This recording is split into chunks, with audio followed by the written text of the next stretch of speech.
Series. You may not have been able to hear us, but you certainly saw the action that took place in the first few laps of this race. 2 cautions already coming out, 2 drivers already back in the garage area. Seth Cole and Scott Rankin joining you here tonight, and Craig Forsyth out in front, but just to kind of redocument everything that we saw there to give everybody an idea of what happened. The big story, of course, that first caution, Matt Wagner, second in the points, last week's runner-up in the season opener, done for the evening. 16th place is where he'll finish tonight. Yeah, look, and I mean, there was a lot of banter back and forth, and we sort of said, look, I mean, the guy is so lovely. I mean, he's always there. He's always willing to go the extra mile to help out people. Always willing to teach people. Myself included. He's actually put a lot of time and effort into teaching me, and the only reason I'm at the level that I'm at is all thanks to Matt Wagner. But more than that, he cannot buy luck at the moment. I mean, last night it was a bit of gap whack in the Area 51 IR18 league with exactly the same driver, Craig Forsyth. And tonight, more gap whack. Gap whack strikes again. Lightning strikes twice, people. Don't ever think it won't. Don't run to the side of where lightning has struck once, because it is still likely to strike that same place again, and Matt Wagner is the proof. And, of course, the second caution coming out involving Jimmy Drynan. He had some contact with Eric Schaus going into turn 1, and then collected up Gary Corley. Now, Corley is out of the race in the 14th position. Jimmy Drynan still sits on pit road, but obviously it was a talking point last week, and we were talking about it, but you guys couldn't hear us, but we were talking about the fact that there's no fast pairs for these drivers here tonight, so effectively Jimmy Drynan's day is done as well. So 16 drivers took the green flag to begin this thing, and right now only 13 remain, all 13 right now on the lead lap.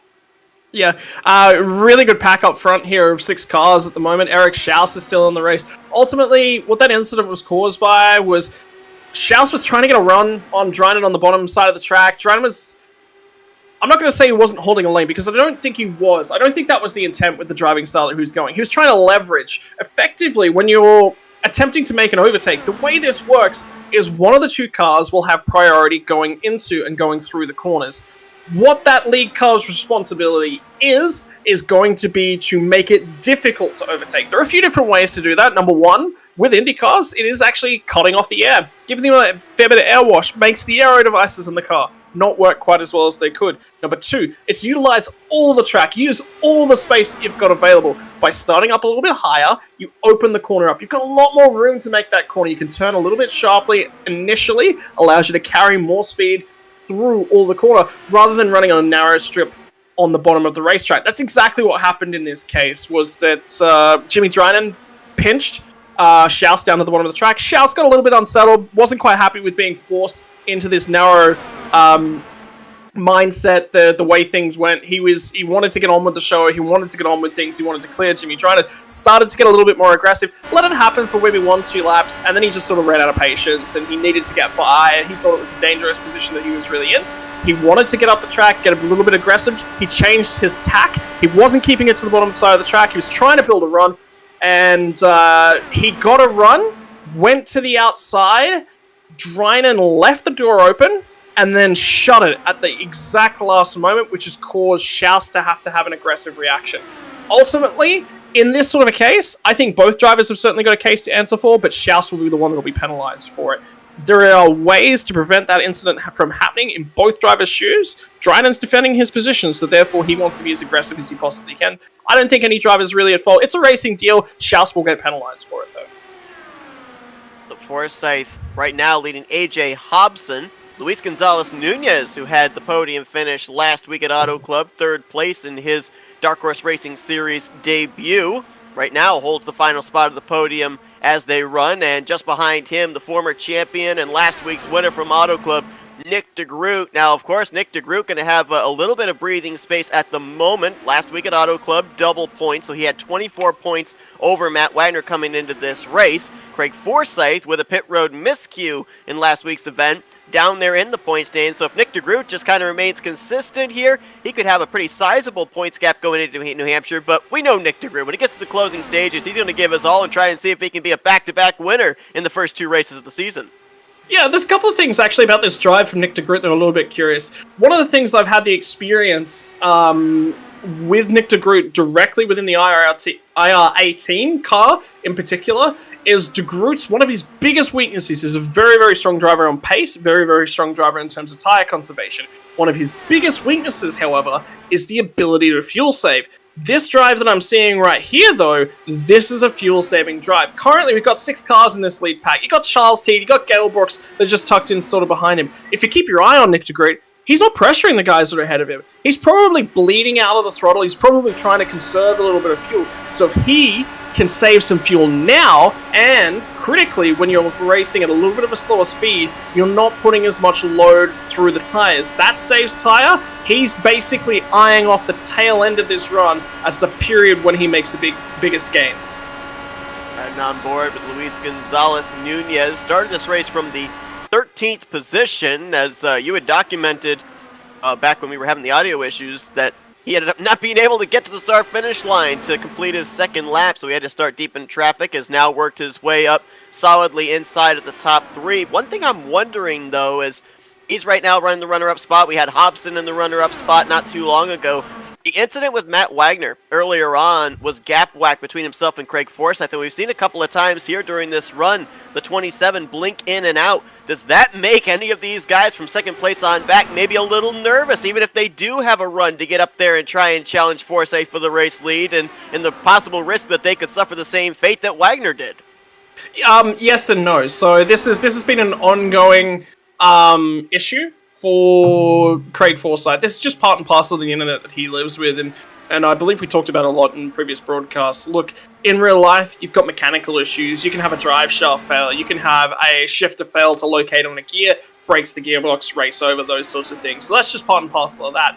You don't have cars that disappear and reappear. That is a big, big problem. However, internet is one of the few things that can simulate a failing car. If you have failing internet, nothing you can do. Your race is done. You're going to get disconnected from the server. That's how all that works. All of us in video game land, we're used to that. We know exactly what goes on with that. In Craig Forsyth's case, he blinks once, maybe every 20 or 30 laps. You don't know when that's going to be.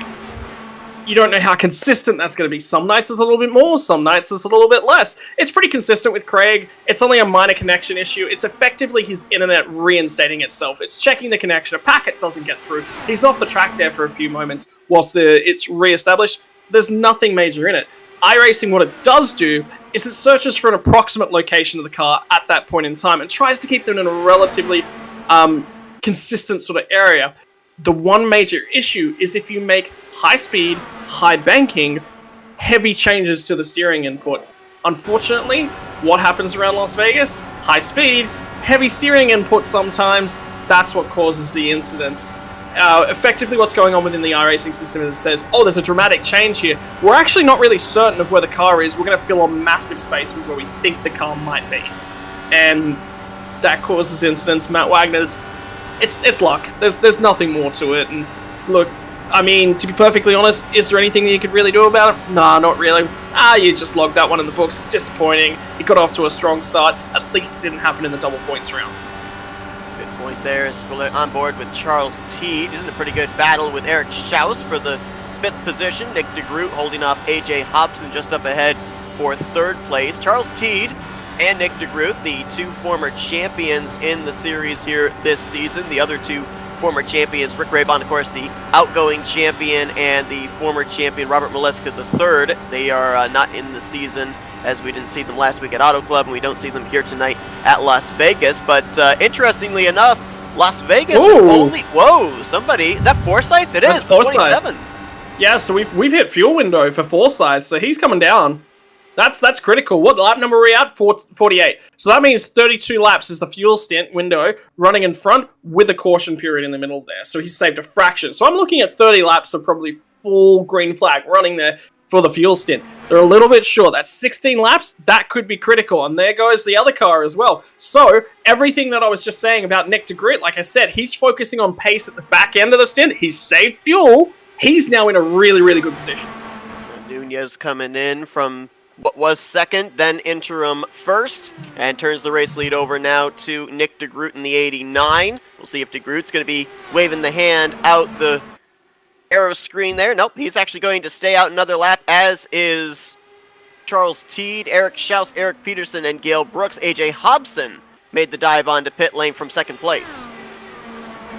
Yeah, so like I said, Degroot's actually gone for the fuel save strategy. Like I said, this is definitely one of his weaker aspects in terms of his racing, but he's managed to nail it tonight, and he's clearly seen a window that's opened up. This is effectively what you're trying to do when you're in this sort of a situation. It's actually one of the things, I'm quite good at saving fuel, I'm really, really poor at doing the math on when you need to pit whilst I'm in the car. When I'm sitting here, it's a lot easier, you've got a lot more data to time to sit down and look at it.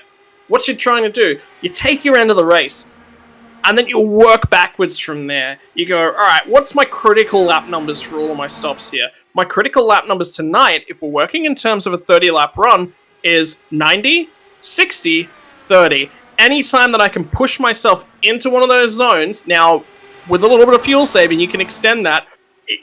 Each stop, let's say, right now we're adding a fair few laps. You've got to remember here that Degroot actually stopped on lap 17, and a lot of the other guys stopped on lap 9. So they've got about another 8 laps here. So this is going to push Nick Degroot right in and against his fuel window. He has to make one less green flag stop. He's in a really good race position. I was going to mention just before Forsyth hit pit road that this is only the second time that these drivers have taken to Las Vegas in this series. The first time was back in Season 3, where the eventual champion of that season, Robert Maleska III, went to victory lane. But we see Nick Degroot come to pit road now, along with Eric Schaus and company. I want to pick your brain on something that I noticed when we were riding on board with Charles Teed, who now inherits the top position. Oh, we got a caution, actually, so we'll get to the question in a moment. I believe the 49 of Jari Brupacher has had an issue off of turn 4. Yeah, that's Jari. Yeah, that's interesting. So we'll see how that goes. And so I have no idea what's happened there. It's right in the middle of green flag pit stops too, and the last thing you want to see, if you're one of those early pitters, is a yellow flag coming out. Yeah, you want this pit cycle to complete itself. Right now, there's going to be effectively 4 cars that are a lap down, and that's from Jari, included in that incident, from Craig Forsyth, Nunez, and Hobson. All those guys were the 3 guys that stayed out under the last caution. They pitted. Now, critically, there's a couple of things that are going to happen here. Degroot, Schaus, they actually got out in front of the leaders as well. They were in that middle of that pit cycle. They're going to maintain their lap. Critically for these guys, T, Gale Brooks, they're going to maintain the lead of this race. They're going to be able to pit and potentially come back out in front of the field. Depends how quickly Nick Degroot gets around here, but he's going to have to burn a little bit more fuel. So he's going to be fuel compromised, whether or not he wants to cycle back through. That's a choice. He'll probably opt for track position at this point in time. Now, the wave around happens. This is the difference, isn't it? It happens the lap that Nick Degroot comes to pit lane. He gets to reassume the race lead. The guys that have already pitted are going to get a wave around. They're going to cycle to the tail end of the field after they've done their pit stop. So there's no benefit for these guys. Saw on board of Jeff Heisong in the 18. It almost kind of looked like Jari Brupacher was not aware the car in front of him was coming to pit lane and got on the brakes, slowed it down so much that Heisong wasn't aware that was going on, ran into the back of Brupacher, and that brought out the incident. So a lot of front-end damage sustained by Jeff Heisong as well, and it looks like it may be terminal. I believe they've actually pushed that machine back into the garage area.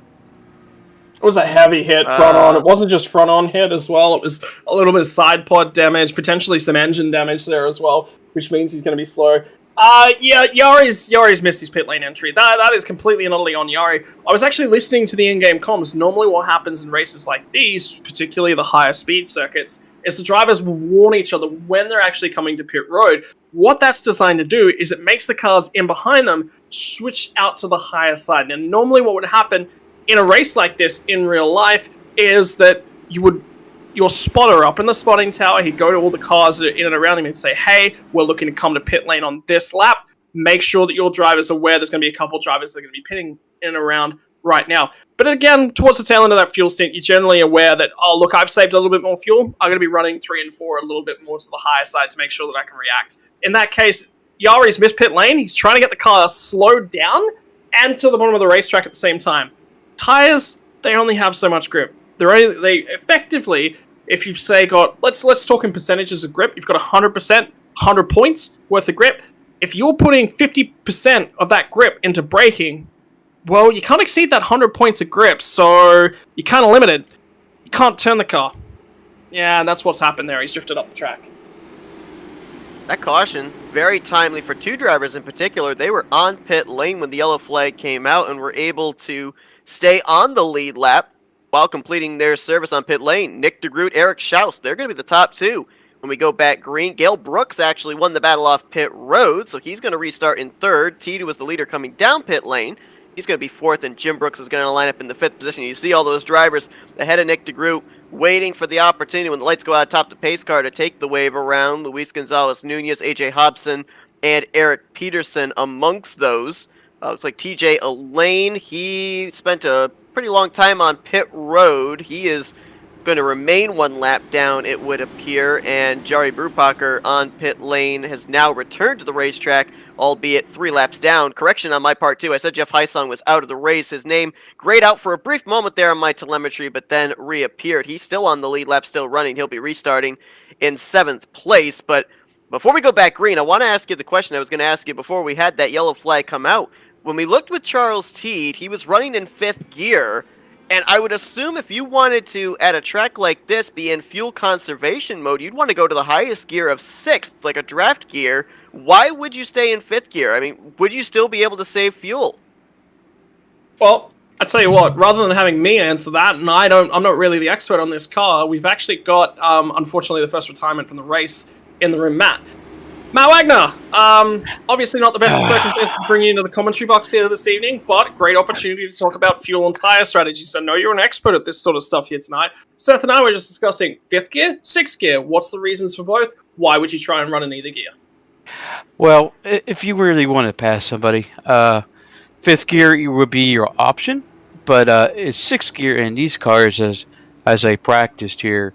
Not very many laps in the race, but 6th gear would probably be your option here. So we're looking about 34 laps to a fuel run here. I say about maximum. If I was in Eric Schaus's shoes, I'd probably run 6th gear the whole time and just ride around Nick there, and hopefully we can get around him. We're talking at the start of the broadcast as well about the need to conserve tires. I think, are we going green this time? I believe we are. Yes, we are indeed. We're going back to green at this point in time. In order to save tires, like normally the fastest way around the racetrack is to be all the way down on the bottom side of the racetrack. That's good, but that's going to burn up a little bit of that right front. Yeah, it's only if you're in clean air. The exception, if you're in a car like Eric Schaus, where he is running second right behind Nick, you are going to burn up that right front tire and right rear tire like hell a lot more than the leader is. All right, thank you for the insight, Matt. And the only other thing to really cover, 2 nights in a row, this racetrack, it's not been a kind mistress to you, unfortunately. And Craig Forsyth is the bringer of blinky mayhem, I guess is probably the best way to say, or gap whack. Yeah, well, you want to talk about the first race of the season here at California last week too. He spun on right in front of me on on pit road there, and it cost me a couple of seconds to race with Nick for the win. And we've got some issues we need to sort out. So hopefully next race we won't go get some. We don't fight bad luck because it's on our side right now. We need to get that monkey off our back. Now, a critical social question for me. Are you, well, I say social, I just mean, this is friendly banter. Are you participating in the Daytona 24 this weekend? Yes, I am.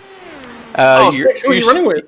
You are seeing one of my teammates in here, Gael, is actually a winner of the Roar before the 24.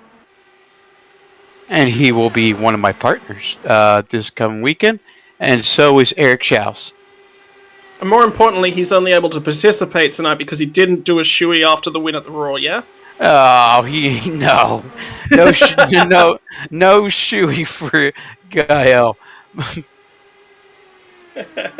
Thanks for all the insights, Matt. It's unfortunate to see you down here. And one thing I did say to Seth was that at least it happened during a single points round. It wasn't the double points season opener last week at Auto Club. Yes, Seth, I do agree. Guys, I know you guys are doing a great job in your commentary. I listen to you guys. You guys do a phenomenal job. Scott and Seth, you guys are a great combo up in the booth. Thanks for bringing me in. You guys are great.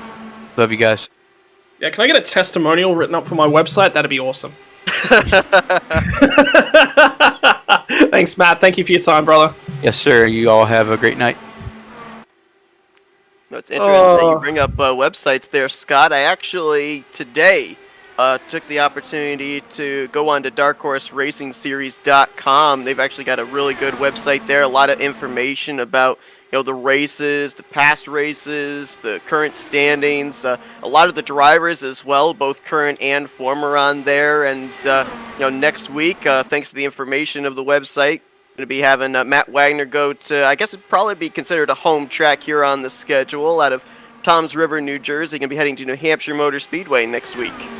Yeah, quite a strong performing track. Wagner's he's consistent in a lot of places, but his favorite track of the season is always either Gateway or the Motegi Oval over in Japan. He loves both of those styles of track, very, very similar. So, look, I mean, hopefully, fingers crossed for him, being the hometown boy, it'll be time to get his season back on track and back underway. And look, I don't think he's going to be handed a victory by any stretch of the imagination. He'll have to go out there and earn it. But look, I mean, when the racetrack's closer, you can go down and check it for the bumps, I suppose. It's about the only other thing you can do.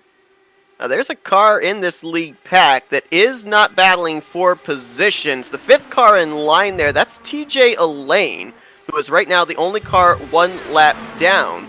The way that the cars lined up on the restart, the lap down machines were integrated with the lead lap cars, and so the 95 started up close to the front of the field, and he's doing a pretty good job holding his position, giving the space to the race leaders, but obviously a driver that wouldn't mind seeing a yellow flag. And I'll tell you what, with what we're seeing out of him right now, if a caution came out, he got back in the lead lap, and he was up inside the top 5 late in this race.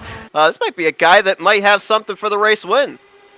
Yeah, look, there's normally when you're in this sort of a situation, I mean, if this was a stock car race and I was in his shoes right now, I'd be pushing a little bit. I want to be putting a little bit of pressure on these leaders because the tires, they're definitely going to fall off. I've got the opportunity to really race for my lap back. Because of the nature of this circuit and because of the nature of the IndyCar as a whole, TJ's really not going to be... His best bet is just to wait for another caution. The field's been thinned out, though. We've only got 13 cars left out there on the racing surface at this point in time, which means that his chances for a caution are actually quite a significant little bit lower. But the thing is, if he overtakes these guys, he can't run away. He's stuck because of the drafting package. So even though he might be able to overtake them, he's going to be stuck still right there in front of the leaders. He's not really going to get the ability to get that full lap back. Additionally, something I'm keeping my eyes on at this point in time is Nick Degroot's pace. He's not trying to push away from the field out in front. He's not trying to drag these guys along with him. He's not trying to do anything like that. The pace isn't actually tip-top pace. Right now, he's being a little bit patient. I think he's trying to conserve a little bit of fuel, a little bit of tire, just extend their stint just a few laps. Not a mega amount. We're not looking for him to go to be the longest car in the field, but he's trying to slow this pace down. He wants to see this pack really tight. You can see that battling from Elaine as he goes to the top side now. And at the 27 of Craig Forsyth, who right now is in the 5th position, really outside of maybe the first few laps of this race, when he started back in the, I believe it was 7th position, but very quickly made his way to the front. He's not really had to deal with his car being in traffic. Now he's back there. Had a lot of cars he had to pass to get up to where he is right now with the timing of that caution coming out in the middle of green flag pit stops. And I saw him for a brief moment there in a tight battle with Jim Brooks, and he really pushed up the racetrack off of turn 4, almost put Brooks into the outside wall. So having maybe a period of readjustment there for the driver of the 27, not having that clean air to the nose that he enjoyed for the first 50 laps or so. Yeah, he's going to have to get that thinking cap on, I think, here for Craig Forsyth. He's got to find a way through this pack, and Elaine's making this thing a little bit difficult as well. Elaine just had to check up there, got to run to the inside of Charles Teed. Again, lap down cut. Does not want to be involved in that. If he's involved in that, all of a sudden the whole point of being up here and attempting to race to get your lap back, it just sort of goes away if you haven't got the car once you do get that lap back. So he's going to be a little bit careful. He'll check up the whole inside lane. Forsyth stuck within that, so he's going to sort of check back up a little bit. But yeah, it's critical. I mean, talk about Degroot. Degroot's led from out the front most of this race. A few other guys have had the opportunity out there, Craig Forsyth among them, and now he's had to adjust back to the air. It's difficult. You can't just get back into that air and have things work the way that you want them to. How interesting the fact that the last and only time prior to tonight that these drivers took to Las Vegas, the top 2 highest finishers in the field here this evening are running in first and second. Nick Degroot had the runner-up here 2 seasons ago. Eric Schaus brought it home in fourth, and right now those two kitty-corner to each other through the first couple corners of Las Vegas, battling for the race lead. Charles Teed had a great run here as well back in Season 3, finishing in the 7th position. He runs right now in 3rd place, trying to hold off Jim Brooks. Yeah, so there's a little bit of a strategy here too. Just have a look at the line that Nick Degroot's running. If he never leaves that white line, it is incredibly difficult to overtake him. It's like a 1 in 100 sort of chance. You've got to get the perfect draft. If anything, you kind of need to be the second car in the queue. You need to be building that momentum as you come off the corner, so you're already starting to generate that run. Then you're maintaining the draft. You're still getting a run, and you need to be level, if not have the nose fractionally ahead of going into the corner, so you can maintain the momentum around the high side. The fact that this front stretch is curved lends all of that weight and all of that overtaking ability to the inside car. Nick Degroot going to be nearly impossible to beat without pit lane strategy. But with that being said, if you're Eric Schaus and you're finding it very difficult to take that longer way around to get the race lead from Nick Degroot, pit lane possibly the deciding factor, how much pressure does that put on you to not only make sure that you execute perfectly the maybe upcoming next green flag pit stop, but also make absolutely certain you don't make a mistake in trying to overachieve? Yeah, and look, I mean, get it consistent. He's got a really, really good opportunity. He's running in that draft a lot of the time as well, so he is going to be using less fuel. We talked to Matt Wagner. 5th gear, if you want to go somewhere on this racetrack, you've got to be in that 5th gear. You've got to run that thing almost up to the limiter. Fractionally before you hit that limiter, that's when you got to shift to get the most out of the gear. Get the most out of these cars around here. Additionally, there's a different way to go about it. Run it in 6th gear the whole time. You're going to be conserving drops of fuel every lap. Yeah, that doesn't sound like a lot until you recognize that we're doing 120 laps out here. Getting those drops of fuel, that's less fuel you got to add to the car in the pit stop. That is less time spent on pit lane. Could be an advantage. Well, despite the fact we've been under the caution 3 times here tonight, this race has flown by. We are now into the final third. And that means that this is going to be the money stop when these drivers eventually hit pit road. They should be able to make it the rest of the way, depending on when they make that pit stop. And we saw last week at Auto Club, the timing of the pit stop really played a big factor. Degroot was able to stay out 1 extra lap than Matt Wagner and Craig Forsyth. We heard from Wagner that obviously the Forsyth spin cost them a little bit of time as well off of pit road, but just the opportunity to take on less fuel meant less time on pit lane for Nick Degroot. Nobody, at least at this point in time, I don't think is going to be able to play that strategy, because I think every single person, regardless of whether they come to pit road a lap earlier or a lap later than the race leader, they're probably going to have to take on a full tank of fuel. That's a tongue twister to say right there. Regardless of when they make that final pit stop, I would assume. Yeah, so there's a couple different ways to go. If you're short on fuel right now and you have to come early, you got to add A, more fuel to get to the end. You've got more laps left in the race, you got to make sure you got the fuel for them. B, that may mean some amount of fuel saving in this final run to get the cars home. Keep an eye on the way that these guys up front are running at this point in time as well. Schaus is just starting to lose a little bit, and Jim Brooks is actually the guy that's come up here. Charles Teed was actually up here for a few laps, nearly attached himself to the rear end of Schaus. It's quite close to run with 2 cars at the same time in this sort of formation. What Schaus is trying to do, he's trying to pin Nick Degroot to that bottom line. Nick Degroot has got to add as little steering input as he possibly can to keep the car down there. Otherwise, he's scrubbing tires. That builds wear on that right front. The problem for Schaus is he's wearing tires just to try and keep him there. But if you can keep Degroot on that bottom lane, remember what I said about minimizing the section of track that you've got to run on? That puts more wear, that put more load on the tires. The other thing is, he's running higher in the corners. He's searching for fresh air. He wants that right front as fresh as a daisy, as fresh as it can possibly be. And I think Jim Brooks was saving this whole time. I think he's going to have a go. Hey, see there as we take a look at the onboards of our current top 3 runners. Jim Brooks, 6th gear. Eric Schaus, 6th gear. And obviously with no draft in front of him, 5th gear for race leader Nick Degroot. So Schaus and Brooks able to save a little bit of fuel there. And yeah, to your point, we saw Craig Forsyth on the last green flag pit stop just before the third caution came out. He had to be one of the first to pit lane because he did not have any draft to be able to save any fuel, so Degroot undoubtedly is going to have to be the first one to spearhead when this next round, this potentially final round of green flag pit stops takes place. And we're in the window. Any time now, he's going to have to come to pit road. The instant, I reckon, what's going to happen, he's going to run these tires until they're worn. Until he has to lift in the corners. The instant he starts to feel those tires go, straight to pit road. The other guys, right now, he's just said he's coming. He's coming this lap. He's coming this lap. So A, I think he's out of fuel. B, those tires are right on the limit. Schaus is coming with him. Keep your eyes on Jim Brooks. This needs to be a mammoth lap for Jim Brooks. He needs to get a huge deal of momentum off this corner, make a heap of time. He's got a big opportunity. This race is won and lost this lap. We had a couple of drivers hit pit road the lap before as well, AJ Hobson and Luis Gonzalez Nunez. Now, I believe for Gonzalez, that was a regularly scheduled stop for him. Hobson had to come to pit road a little bit earlier because, remember, he and a couple of other drivers took the wave around under the last yellow flag, so they were about 2 or 3 laps more... Hobson's short. I'm just looking at his fuel. numbers.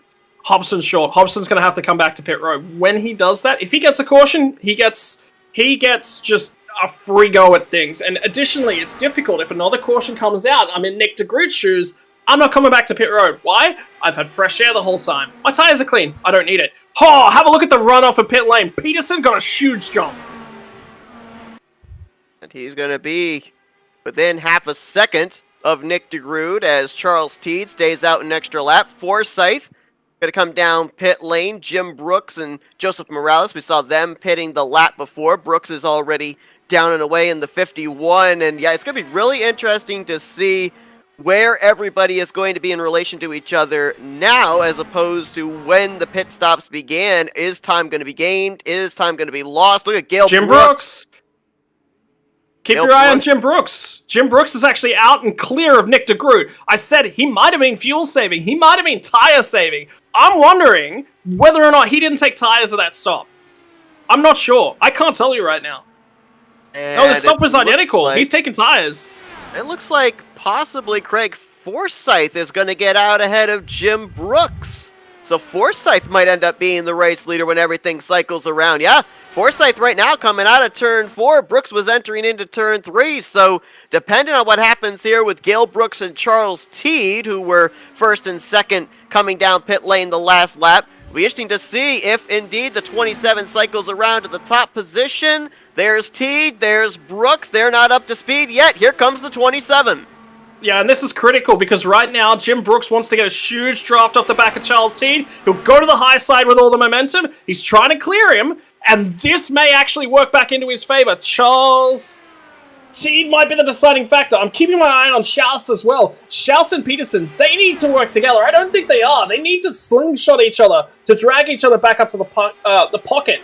Highsong's now filling in the middle of Nick Degroot. And you know what? Nick Degroot's gone from leading this race, having total control, to being mega fuel compromised. Absolutely. Right now in the 5th position is Nick Degroot behind Teed, Jim Brooks, Gale Brooks, and race leader now Craig Forsyth. As a matter of fact, there's another pass on Nick Degroot. That's Jeff Highsong going around. All the drivers that are going by the 89 are anywhere from 2 to 3 laps better on fuel than he is. To your point, he's having to save quite a bit. And how about Gale Brooks? We kind of felt last season that Gale Brooks was so close to flying victory lane for the first time in his Dark Horse Racing Series career. Could tonight be the night? Had a top 5 run last week in the season opener. Could be in for 2 huge points days in the first 2 races of the season. So there's a difficult draft strategy to pull off right now. Nick Degroot come on the radio, said to Jeff Highsong, hey, we're not attached to this pack. We need to be attached to this pack. You know what they're doing? They're draft cycling. It's a move called slingshotting. The guy gets into the draft of the guy ahead. He gets a huge boost in terms of his maximum speed along the straight because somebody's punching. Then the driver that's ahead pulls out of the way. That means that the driver that's behind, he gets to maintain all of that momentum, gets into the next corner. The guy slots back in behind. Now he gets that path. It's fractionally quicker. If you're ever gonna be able to catch a pack, this is how you do it in IndyCar. It's not bump drafting. It's not being connected. It's actually cycling. Who's got the pace? That's the only way to do it. These guys, they're in a critical position of the race. They're trying to get back on the lead pack. Only way they're going to get there is if they manage this perfectly. They talk about Degroot and Jeff Heisong trying to do that. Now you add in Eric Peterson and Eric Schaus, making it a group of 4. Just how much more difficult is it to be able to do the maneuvers you're talking about when you've got more cars here in the pack with you? This takes responsibility from all the drivers that are in and around these guys. You see that Schaus is there, but he's not electing to take it over. Right now, he's going to get pulled along no matter what happens by the 2 drivers that are actually ahead of him. He wants these guys to do this. Like so what they're talking to each other right now, they're just trying to figure out what the best way to go about it is. They're making slight corrections to the strategy. So this is not a hard and fast set thing. These guys are working on this, improving it lap by lap by lap, because they need to get up to this lead pack. Right now, Eric Peterson, the lead car of that second group, running about 1.2, 1.3 seconds off the back bump of the last car in this lead pack, Jim Brooks. Yeah, it's minimal, but they are indeed reeling in this lead group, and they've still got the laps to be able to work with as well. 19 laps to go just went up on the board there for race leader Craig Forsyth, and Forsyth's got some hungry drivers behind him. Gale Brooks, Charles Teed, Jim Brooks. For Gale and Jim, they're looking for their first win of their career. Charles Teed looking for his first victory since Iowa back in Season 3, and, mention the fact that we're going to New Hampshire next week. Who'll ever forget last year at New Hampshire where we thought Jim Brooks might be en route to the victory. Contact between himself and Robert Maleska III for that race win. Jim Brooks might be able to get some New Hampshire redemption before we go back to that venue next week. Yeah, and here it comes. Here comes the draft pack. They're making up approximately 1/10 per lap. The thing that's really helping them is that this lead pack is... there's contact in the lead pack! Brooks is done. Brooks is done. He'll have front wing damage. He's lost momentum. He's down on the apron. He's got to rejoin safely. This screws that whole pack over because they lose momentum. Now they've got a car in the interim. Now the whole pack behind gets a huge tow, pulls them all the way back up. And you know who's sitting in the driver's, in probably the catbird seat right now? It's actually Jeff Heisong. He's backed off of this pack. He's saving tires. Jeff Heisong, of course, had damage getting into the back of Brewpacker that brought out our third caution of the evening. So nice comeback for him. Might be able to translate the hardship early on, potentially into a victory here tonight at Las Vegas. There is Gale Brooks falling back into the clutches of this second group. Nick Degroot going to jump to the outside. Well, maybe not. Gale Brooks going to try and pick them up. But to your point, having that front end damage on the wing is really going to hurt that car as a lead car to get this second group back up to the top trio. Yeah, so there's a big issue there for Gale Brooks if he does have damage. Now, conveniently, if it's left-hand end of the front wing, it's only going to be air pocket that's going to be the big issue for him because the left front tire doesn't do a lot of the work. The loaded tire, when you turn into a corner, the G-forces, the centrifugal forces push the load onto the outside tire. Whenever you turn into a corner in your road car, you feel that weight transition. That's exactly what we're talking about. Now, if it's on the left-hand front, that tire's not doing too much work. He's not going to lose a whole bunch of grip. If it was the right front, I'd be mega concerned. Right now, it doesn't look like there was a huge deal of damage. He's going to be okay. He's still in this race. We've got 13 laps to go this time by the stripe, Seth. Fifth gear you can see there on the steering wheel panel for Charles Teed. That means he is in attack mode, trying to get around the outside of Craig Forsyth. It looks like he's got Jim Brooks there to offer him the draft on the straightaways. They just can't link up enough to carry that speed through the corner. There you see about a half car length lost Teed to Forsyth. Yeah, and there's a couple of critical things. Remember what I was talking, these guys wanted to go as far as they possibly could on fuel on that last stint to make sure they had to add less fuel to get to the end of the race. Well, there was another critical factor of that. Remember I said this is going to be a tire race. The tires are going to fall off at the end of this thing. The longer you go on that first stint before you had to come to the lane, the better your tires later on. EJ Lane will not reach the conclusion of this race. He came down pit road a couple of laps ago, and he will finish in the 12th position. Joseph Morales in the 60. Looks like he got hit with a speeding penalty on that last round of green flag pit stop, so he is currently the only car one lap down in the 11th position. 10 drivers on the lead lap. Oh, here comes Degroot. 7 drivers up in this lead group, and Nick Degroot, high, wide, and handsome's gone from 4th to 3rd, now looking for 2nd into turn 1. Yeah, he's looking to make some moves. Now, remember, he's got the championship lead, and he's got it by a fair way. Wagner's out of this thing. This is now him making sure he can pick up maximum points here tonight. Huge run to the top side. Now, Brooks will get another attack on the underside of him. There's millimeters. There is 16ths of an inch to play with and nearly makes contact with Teed. But I'll tell you what there isn't to play with, and that's that apron on the front straightaway. Normally in stock cars, you can go down there and make passes. The white line is out of bounds for these drivers, and so if you're going to fake somebody up high and then try and dart to the inside of them, you got to make sure you keep those left side firestones on the right side of that white line to avoid a penalty. That's why Nick Degroot not able to quite be able to make an aggressive crossover on Teed. Teed trying to get back to Forsyth, who's just watching for these laps to tick away. One less lap each time for him to have to defend the mayhem behind him. Now, Nick Degroot is one of the best IndyCar drivers you will ever come across. There's only a couple that are in that sort of class. Henry Bennett's another one of them. Rick Ravon's another one of these guys. Craig Forsyth, Matt Wagner. Very, very experienced heads. They know what they need to do. Have a look on that last lap. Not the lap we've just completed, the one before that one. Nick Degroot went all the way to the top of the racetrack, backed himself up, additionally held on to a whole bunch of momentum. Then he tucked down in behind the draft. He got a huge draft pocket. Then he closed up, but he had to take the run to the top side because he couldn't get to the low side. There was cars down there. Now look for it where it goes. And you've got Forsyth continuing to Here run. it comes! Look at Degroot! Crosses the inside of Teed to the top side of Forsyth. You know, Dale Jr. calls it C in the air. I think that's what Degroot's able to do. Teed! Little wide off of 2, he's into the wall, keeps it straight, no caution. We stay Oh, no, green. there'll be a caution! There'll be a caution! It was the last car in the queue that got him. That would have probably been Gale Brooks, I believe, in the 71. He was a little bit Charles blindsided. Teed. Yeah, he just didn't quite have the vision that he needed to spot. He knew that there was a slow car up high. He knew there was something going on there. He thought it was going to stay up there. He thought he'd have enough room. He just didn't read the situation correctly, and unfortunately that's it. Tell you what though, Seth, I think we got a one-lap shootout. I think we do too. 4.5 laps to go right now with them on the Nellis Straight. I think that we are indeed going to be able to get back green at some point here. They don't do overtime. They run the scheduled laps, but I think we're going to get ourselves a 1.5 mile shootout. Let's go back and take a look at what happened there. Tremendous job by Charles Teed. He tried everything. He tried, you're right, to keep his car out of the way and try and have this thing finish under green flag conditions. But, you know, you mentioned about it, the tires, I think maybe that right front just started. Oh, Schaus Schaus. didn't want to turn.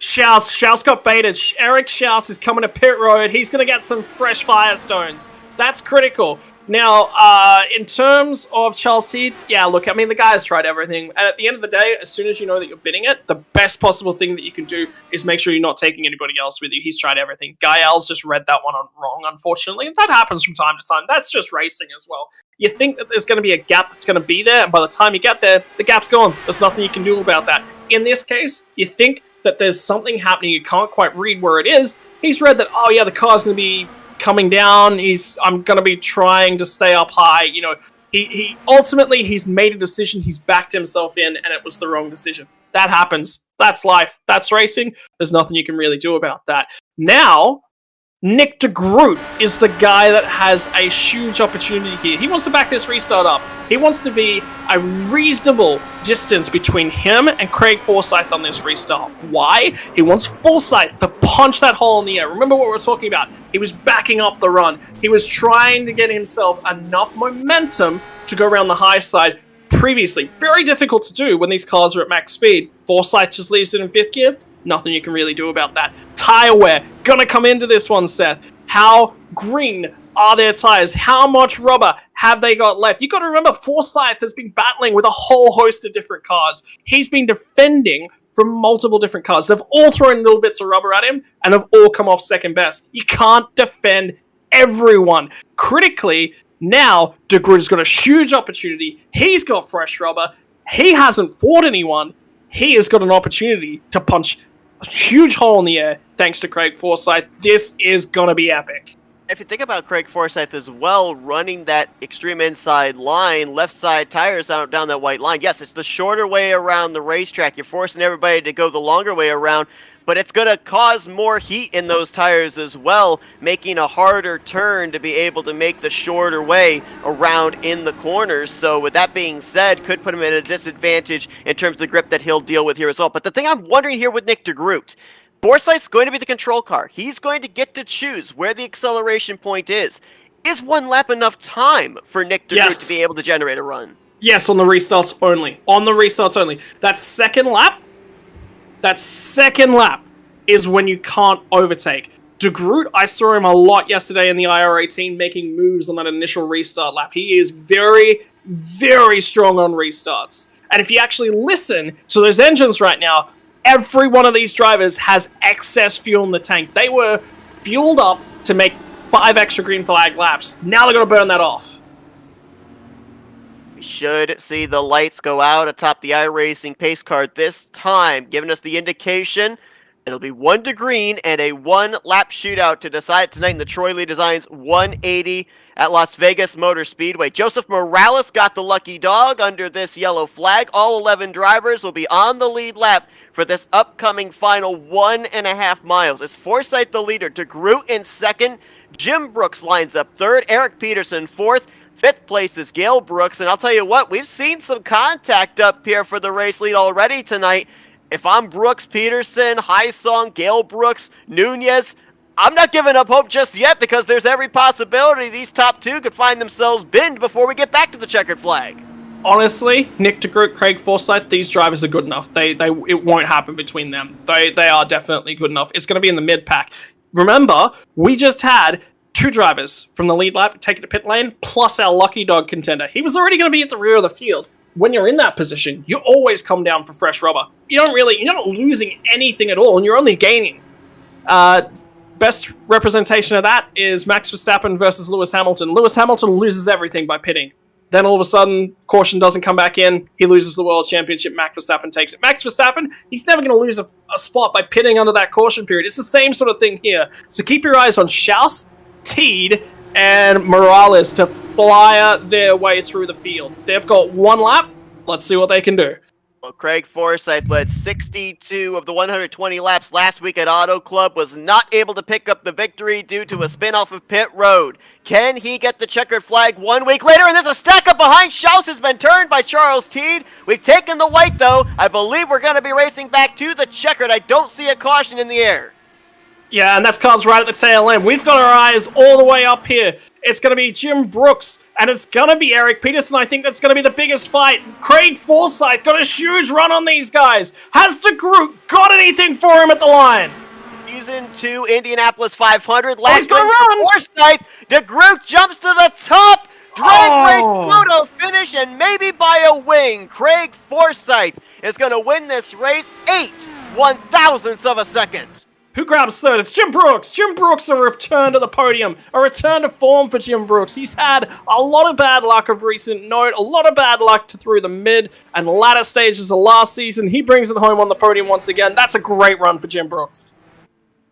Craig Forsyth getting a little bit of redemption from last week, a race that it looked like he might be standing in victory lane at Auto Club. 1 week later here at Las Vegas, though, he's going to get to burn up those Firestones at the start-finish line. The winner of the Troy Lee Designs 180, but you talked about him defending here tonight. He had to really defend there off of turn 4 and coming back to the start-finish line, coming to that checkered flag. Degroot, his bid for 2 in a row, so close.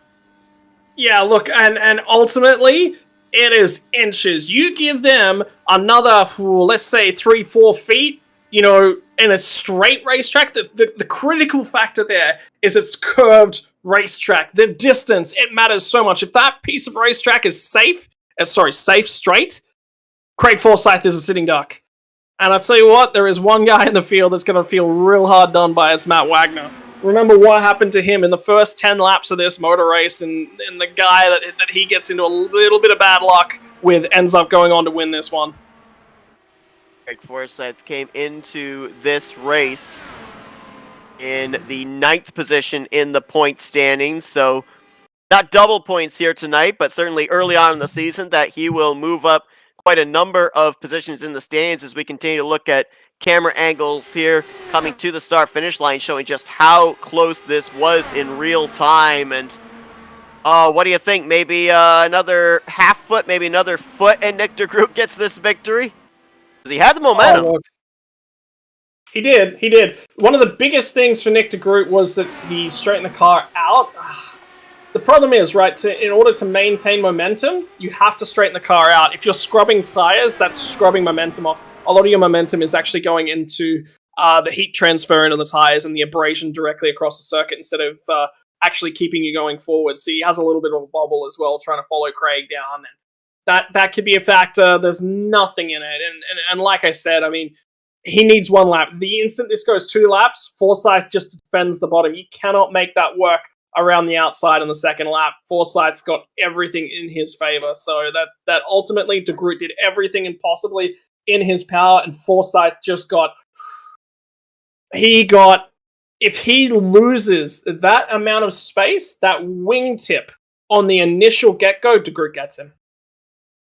Well, certainly going to be still a good points day for Nick Degroot. A win to start the season, a second place in the second race of the season, as he's going to come just short to Craig Forsyth. You mentioned Jim Brooks. Nice to see him back there on the podium in a third place performance. Eric Peterson bringing it home in fourth. Gail Brooks finishing it out in the fifth position. Jeff Hysong had his issues here tonight. He'll still get sixth. Luis Gonzalez Nunez, after his podium finish last week, solid run of seventh. AJ Hobson in eighth, and Eric Schaus was the last driver to finish on the lead lap. He limped his machine back to the start-finish line after he and Charles Teed got together in a stack-up on that final restart. Joseph Morales going to finish a lap down in the 10th position. There is Teed finishing in 11th, and then the drivers that did not make it to the conclusion of this race, TJ Elaine, Yari Brupacher, Jimmy Drine, and Gary Corley. And as we've talked tonight, the big one, Matt Wagner, 16th place here this evening. He'll look to get back on the comeback trail when we go to New Hampshire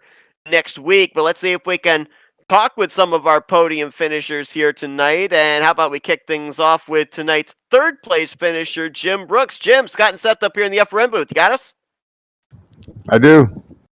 Oh man, a great run for you here this evening. We kind of saw this Las Vegas race take a couple of shapes in terms of the landscape. It was looking like we were more than likely going to see a fuel strategy race up to the close of it, and then all of a sudden, late race caution comes out, and all you guys have to get ready for a shootout. You had a pretty good front row seat of the battle before and after that caution. What little more do you think you might have had to be able to get up there and make it a three-man fight for this checkered flag? Yeah, probably not too much with Craig and Nick. You know, that's two of the best. They're pretty hard to take anywhere, and yeah, it was a fun race. There were some options there until caution came out, but overall, it was a lot of fun racing here. Look, I mean, Seth and I were just talking about things. Strong memories going to New Hampshire next week of what a battle it was coming into the final lap with Robert Maloska last season in the DW12 League. Do you think it's time for some redemption this time around? You played things to perfection last season. Can it work your way again? I had forgot about that. Thanks. Yeah, hopefully I like the track, and you know, there's different people around now, so hope things will go well. But it's usually a fun race, and look forward to that. Yeah, Jim, obviously a good start to the season for you. 7th in the season opener, and now 3rd place here tonight. Obviously, we mentioned last week about a lot of names, a lot of former champions not in the field here this season. Given an opportunity for drivers like yourself now to be able to be to the forefront of the TV screens and maybe be able to pick up some victories, maybe be right there in the thick of it for the championship. So, you know, how does that change the landscape for you and change the mindset here for the remainder of the schedule? Knowing that, you know, some of those guys that we saw up there inside the podium week after week, they're not here now. Yeah, it certainly doesn't hurt, but the big thing is not getting in trouble, especially early on, and I think that kind of happened to me in this and Area 51 last season. The first 2 races end up behind the 8 ball, and then it's almost impossible to get back where you need to be. So yeah, it's always good to start out at least strongish, and then, you know, try to carry it from there. Absolutely. Well, a great performance for you here tonight. Kept out of trouble. Bring it home with the nose clean in the 3rd position. Congratulations on that. And now we turn the mic over to you for some thank you sponsors and shout-outs. Yeah, I want to thank you guys for covering it, and obviously Dark Horse for all their effort. And then a shameless plug for Area 51 Racing, sponsored by TJ Chummy Esports, and hope to see you and hear you guys soon. As Jim Brooks, he's going to finish third place here tonight in the Troy Lee Designs 180 at Las Vegas. Congratulations once again on the great run there, Jim, and best of luck next week in New Hampshire. Thanks, guys. All right, let's see if we can dial up tonight's runner-up finisher, Nick Degroot. Hey, Nick, Scott and Seth up here in the FRM booth. You got us? Yep, I gotcha. Oh, man, we talked about the fact that Las Vegas, second time it's been on the Dark Horse Racing schedule. You came up just short back in Season 3, 69 one-thousandths of a second to Maletzka the third. Tonight, just a tick closer, 8 one-thousandths of a second to Craig Forsyth. But, man, I mean, kind of catching fire here early on with the win last week and the runner-up finish here tonight. What little more did you need there on that front straightaway? Make sure your wing was going to be the first one to the checkered flag. Yeah, I think it all comes down to that restart because I didn't want to react to Craig. I wanted to go a split second later so I could get that big run through turn 3. And it looks like I waited just that hair too long because, we came up 8 one-thousand short. So, yeah, I just needed to time my restart just that much better. But we're talking like not even a tenth, like hundredths here that it needed to be better. And that would have been the difference. So it's such fine margins with pack races like this, but yeah, all in all, great points day for us. We were able to stay out of trouble. 0x got the pole. I think we led the most laps, and yeah, it's a shame we couldn't sweep Las Vegas with the Area 51 win yesterday, but yeah, good for Craig. He needed that after last week because I think he had that one in the bag before the pit stop. You know, we saw a couple of things really play their part into the outcome of this race. One was the timing of the caution, especially that one in the middle green flag pit stops kind of shuffled up the strategy a bit, but then also that final green flag pit stop, we saw you come in as the race leader, everything cycled around, you were a couple laps shorter on fuel than everybody else and back in the 5th position. So, you know, what did you have to do? What kind of mindset did you have to get into to be able to cut your way back through the traffic and get back up there, at least into the battle for the race lead? Yeah, that first one that happened in the middle of green flag pit stops, we got really lucky there because we exited the pit lane just as Teed and the other leaders are coming around to lap us. So if we were just another second or two in the pits, we would have been a lap down and would have had to come back around and get the wave around. And that would put us like 8th or whatever, and probably could have made that back, but instead we got to restart in the lead, which was just perfect for us. But yeah, then I kind of botched that last pit stop. I was way too conservative entering pit road, which hurt Schaus as well and the others that were pitting with us. I was way too cautious, and when we came out, I'm like, okay, we're gonna be behind like Brooks, and then I see Craig come out and these other cars, and I'm like, okay, no, we're gonna be like 5th or 6th. This ain't good. We better start swapping. And thankfully the swap is very powerful here. It was like a bunch of little tandems you saw with Brooks and Teed and Craig and whoever he was with up there, and us with myself and Peterson and Brooks and Schaus, and just swapping and getting back up there and making a race out of it. So it's nice to be able to make it up. It's really annoying at racetracks with this car because the gap for the draft is like 6/10, and once you fall out of that, it's like you put your hands up and say it's over. But here you can actually do something about it. You can use that swap draft and actually make up the gap, which is really nice, and brought us all back together for what was a hell of a one-lap shootout.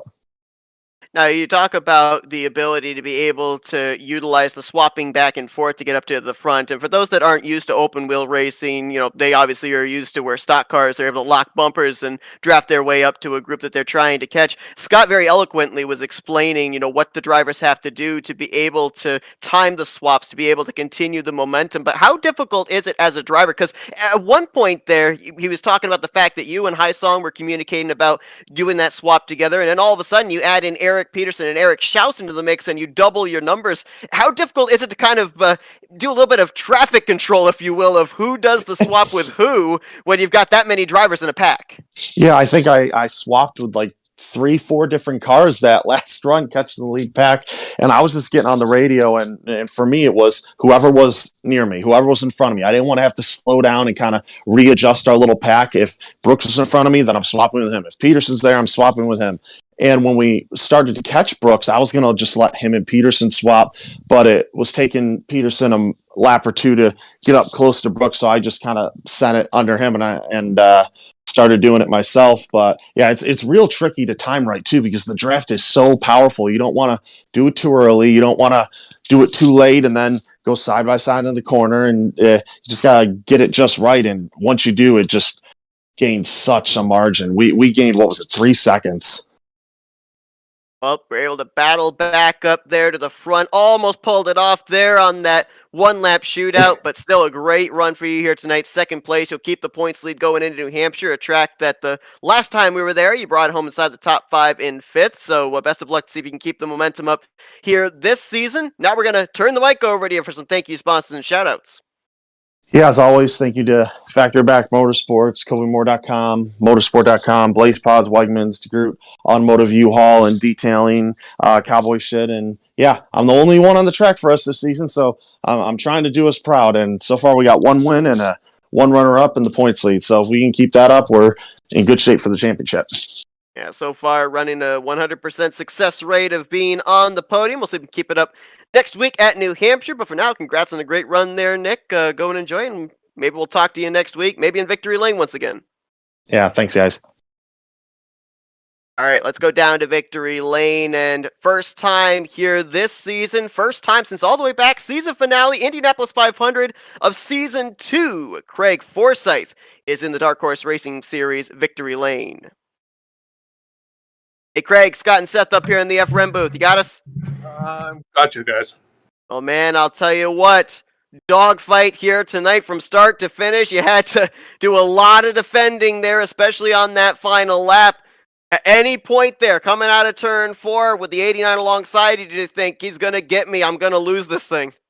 I was looking desperately for the start-finish line because he was charging with a massive head of steam. He had a good run. I think we agreed that, yeah, I just started that run a little too late. But, yeah, I think if he'd had another 50 feet, he probably would have been right past me. You know, I don't even think there was that much in it. I mean, it was close, but let's talk about the race as a whole, Craig. How did you get to pit lane and come that far out ahead of everyone? That pit stop was on point. I thought I was going to get nailed for speeding. I came in so quickly. So yeah, I got lucky there that I was able to slow it down. I knew that the guys, the 2 laps before when they'd come in, I'd heard that there had been like some sort of a kerfuffle. So at that point, instead of going just 1 lap and right in after them, it was keep it on the floor, go until I was out of fuel, which was 1 extra lap, and just make sure that like I could put any distance I could on them. And then I'd known from the pit stop before when I'd come out. I think it was Louise had come out ahead of me, or when I'd come out, and then the lap after that he'd come out, and he'd come out onto the back straight ahead of me, and I'd been able to draft up behind him and just slingshot right past him. And I did I was able to do the exact same thing to Gael, and then get the lead from there. And then the draft package is so massive here that I knew it was only a matter of time before even though the pack was split up, that the guys were going to catch back up to us. So hold on to the bottom and make sure that I didn't let anyone get the nose underneath me. You know, Craig, obviously we talked about last week leading the most laps in that Auto Club race, the pit road miscue in the closing stages costing you that victory. So did that in any way kind of give you a little bit more motivation into tonight to kind of get some redemption from what happened last week? I have no memory. Did we race last week? I don't remember. It was the culmination. It was a bad week last week. I had a whole bunch of bad races in a row, and every mistake was on me 100%. So it's coming around better. I mean, the net code this week has been bad, which is unfortunate because all the races seem to be at Vegas, and it's been bad net code in fixed races. It's been bad net code in our league race last night. And I mean, Matt was a whole car width above me, and somehow we net coded together, and it took him out, which is unfortunate because it's the exact same thing that happened to us last night. Well, it's been a long time since we've been able to talk to you in Victory Lane, Craig, going all the way back to the Indy 500 in Season 2. So great to see you back in Victory Lane here tonight. Congratulations. And now we're going to turn the mic over to you for some Victory Lane thank you sponsors and shout-outs. No, I've got to thank the guys over at LMC Gear, good sponsors, sponsor the car, good sponsor for the league, and I mean everyone over at Dark Horse. I mean, this is a good bunch of guys. I mean, they put on good racing. It shows in the product that we put on. It'd be good to get some more numbers. Anyone looking for Wednesday night league racing in the IndyCar? This is tight, fast racing among guys that like doing it. So come join us. That's Craig Forsyth. He's your winner here tonight in the Troy Lee Designs 180 at Las Vegas Motor Speedway. Congratulations on the victory, Craig. Go enjoy it, and best of luck next week at Magic Mile of New Hampshire. You betcha. Stay safe. And so as Craig continues to celebrate down there in Victory Lane, kind of interesting here, I was looking over the last full-time season that Craig Forsyth took part in. That was back in Season 2 when he won the Indy 500. He finished runner-up that season to the eventual champion Nick Degroot. And Jim Brooks finished third in the point standings. That's your podium finishers here tonight, first, second, and third with Forsyth, Degroot, and Jim Brooks. We know for certain that Matt Wagner, the luck's going to turn back around for him. May start as soon as next week at New Hampshire, as he had, of course, the runner-up finish at Auto Club. So he'll drop in the point standings, but maybe not by that much. But you just kind of get the feeling right now. We've had 4 seasons, 4 different champions, and I'm starting to see a lot of faces up there towards the top of the point stands that might make it a bit of 5 for 5. Seth, can you put the crystal ball away? You're freaking me out again. I'm sorry. I know it's 2 races in. I've already brought it out, but it's a bad habit. Well, we haven't made a milkshake reference this stream. I think we're doing things wrong. I think our fans are a little bit disappointed. That race, it finished like a good milkshake. I mean, all the flavor in it was there right the way through, but right at the bottom, right at the very end of it, there was that something little extra. That's something a little bit special. You sort of put it down, you forget that you had a milkshake there for a little bit, and then you're like, oh wait, I've left the best part.